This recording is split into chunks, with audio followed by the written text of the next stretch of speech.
In the wake of the shootings in El Paso and in Dayton, Ohio, I've seen a number of statistics being thrown around as to what the total number of mass shootings are in the United States. How many mass shooters have we had? What was their political ideology? Of what race or ethnic background were they, etc., etc. One statistic that got my attention immediately after El Paso and Dayton was the fact that they said that these were the 249th and 250th mass shooting in 2019. So the first thing I did was go to gunviolencearchive.org and looked at the number of mass shootings in 2019, and sure enough, it shows 253 incidents. However, what matters greatly is how you define a mass shooting, because that term is incredibly flexible. It can be as loose as one bullet fired towards a crowd of people, all the way to a specific individual of a specific cultural background with a specific political ideology using a specific weapon with a specific number of victims as a minimum. So for example, you can define a mass shooting as a white guy who is a white nationalist with an AR-15 who shoots and kills more than 4 people and has injured at least 1 person. It can also be as loose as a bullet fired at multiple people. Well, now there are other types of mass shootings that don't normally come to mind right away when we hear the term. For example, we usually think of some angry white kid carrying an AR-15 to his school, shooting up his classmates because he was angry that some girl would not date him. But that's not always the case. There's shootings outside of clubs, there are drive-by shootings, there are crimes of passion, and maybe some jilted lover comes in and finds a couple of people together that shouldn't be together. So now here's a map of all 255 of the mass shootings as defined by gunviolencearchive.org. Now keep in mind, the vast majority of these incidents do not fit what comes to mind right away when we think of mass shooters. So what we actually think about when we think of mass shooters, the number is far less than this. But that's not even the point I'm trying to make. I'm not trying to minimize it. Let's say that these are mass shootings. Let's take a look at some of the other maps and some of the other data figures and see how all of this data about mass shootings stacks up to other types of violence committed with firearms. So this is the map of defensive use incidents in 2019. There are 890 incidents. Now compare that to the number of home invasions so far in 2019 where a firearm was used. There were 1,093 home invasions which involved the use of a firearm. And yet all of these figures pale in comparison to the total number of deaths and the total number of firearm incidents in the country, with deaths totaling 8,787 for 2019 so far, and the number of incidents a whopping 33,207 incidents. Now, this is what it looks like on a map. Here's the total number of deaths, and here's the total number of incidents in 2019. Yet somehow, these are not the headline. And so this is CNN.com's website, and I did a search just on the headlines on the day of the shootings and the day after the shootings. And it's all pretty much one universal theme. Where are they pointing the blame? What are they saying the biggest problem in America is right now? And what is it that they're completely ignoring about the data? Because I can promise you, they have access to this data. This is not a big mystery to them. They have campaigns, they have people working for them, they have access to this data themselves. There's nothing preventing them from doing exactly what I'm doing right now. They can see these charts and figures for themselves. They know these numbers. So why are we focusing on something that is not very numerous, not very frequent? And instead, we're completely ignoring a much bigger diabolical picture, a much scarier reality.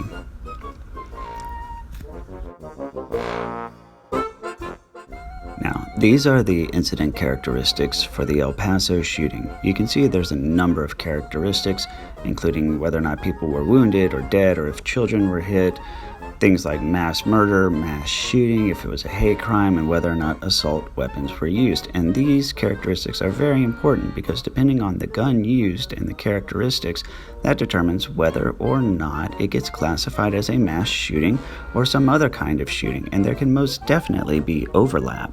So here's what I did. I did a search just for 2019 on mass shootings that involved a rifle and had 2 or more victims involved. And I came up with an interesting subset of data. Out of these 255 incidents, only 17 had anything to do with a rifle. So I went back to the characteristics and I made a few modifications to my search terms to try and make it a little more inclusive. So things like mass murder, mass shooting, and again, limited to rifles, and that only turned up an extra 3 incidents, so 20 in mass shootings involving rifles. Well, so then I went back yet again and I removed rifles and I replaced it with handguns, and what do you know? 26 mass shootings with handguns. 6 more than ones involving rifles. So I went over to Statista.com to take a look at how the data breaks down, just to sort of compare. And the latest year that they had was 2017. And as you can see, overwhelmingly, handguns commit the most number of murders. There is over 7,000 murders by handgun in 2017 alone. And then you can see that there's other types of weapons. There's other types of firearms not stated. Then there's knives and other cutting type instruments and unnamed instruments, other weapons not stated. And then look, personal weapons, hands, feet, fist, followed by blunt objects like clubs and hammers, and then down below that, rifles and shotguns. Literally, more people were beaten to death by somebody with their bare hands and feet than they were by rifles and shotguns. Wow. Nobody told us that. Now, here's what's scary. So far in 2019, 1,203 people have lost their lives at the hands of law enforcement officers. This is not just injuries. This is people who have been killed by police officers. And it used to be that we were outraged every single time this would happen. Now in 2019, where's the outrage? More people have died at the hands of police officers this year than at the hands of a mass shooter. And if you don't believe me, let's take a look at the map. So here's the map for all of the officer-involved shootings. 1,203 people dead.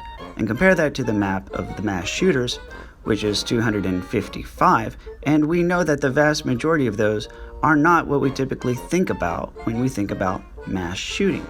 The difference is unreal. So who decides what the American people are outraged about? Certainly not the American people themselves. But let's look at race, because that's what we really care about whenever it comes to statistics that fall just below murder with bare hands. So of all of these mass murders, mass shootings with scary assault rifles, of course white people dominate, followed by blacks, then Latinos, then Asians, and then everybody else. Now let's take a look at the El Paso shooter's logic, or the lack thereof. Basically, the government has killed hundreds and thousands and millions of people, which is way more than I could ever kill in a Walmart, so you know what, I'm really not that bad. Then it came to light that he actually is not a Republican, nor does he care for Trump. He hates both political parties and sees them both as a single party system, and smoke and mirrors is what makes us think that there's 2 parties. Well, now that goes against the narrative that he was a Trump supporter, which was what came out in the very, very beginning. So all of a sudden the media had a problem and they needed to change their tune. And so then there's the question of motives, which he very clearly says in his manifesto is the Hispanic invasion of Texas. But what is that? Well, unless you've been living under a rock, that would be the manufactured crisis at the border that we spent months and months and months denying funding. We even had a government shutdown over it. There were no funds for the wall to be built, which, by the way, this section of the country is where private companies are building a wall themselves because Congress is failing to do its job. But you know what, let's just totally gloss over the fact that Congress played a big part in this by denying funding for months at a time and exacerbating the crisis at the border to the point where an extremist takes matters into his own hands, which we have extremists in many parts of the country, and that's just an uncomfortable truth that we don't want to come to accept. And I'm not justifying it at all, and I'm not blaming Congress entirely on this, but they did play a part, and yet Nobody's talking about that. In fact, this guy has been sitting dormant on this ideology for many years, starting from back whenever he read The Great Replacement, which is a conspiracy theory publication and not at all rooted in data, but just facts and emotions. But this guy has been laying away for years and years, and lo and behold, once there is a crisis at the border and an immigration crisis, what happens? Well, we start seeing all of these extremists come out of the woodworks. They've always been there. And now that we have a crisis at the border and we have families pounding on the gates wanting in, that's going to wake up all these extremists. And it's going to get worse before it gets better. And Congress is still failing and refusing to take any action at all. And probably one of the most incredible things about this manifesto is the killer predicts that the media is going to largely call him a white nationalist and find a way to blame Trump for it. And so he specifically calls the media out in writing before he carries out this act and saying, watch, the media is going to say that this is a white nationalist or white supremacist. It was motivated by Donald Trump. But the fact of the matter is, he's an extremist. He's been an extremist. He's laid dormant for a number of years. And it was the crisis at the border caused by Congress's inaction that led to an extremist picking up a gun and murdering a bunch of innocent people. This isn't Trump's rhetoric. This is directly caused by a crisis knocking on the back door of an extremist at the border of El Paso. Make no mistake about that. So you want to know what is sad on top of this tragedy is the fact that it was the manifesto, it was the killer himself who actually forced the media to be honest and call him what he really is, a terrorist. But I'm not holding out any hope that now all of a sudden the media is going to start being honest all because some psycho killer called them out and called their bluff and called their bullshit. No, not whenever they're telling us that this map is the problem, but not this one. Thank you very much for watching.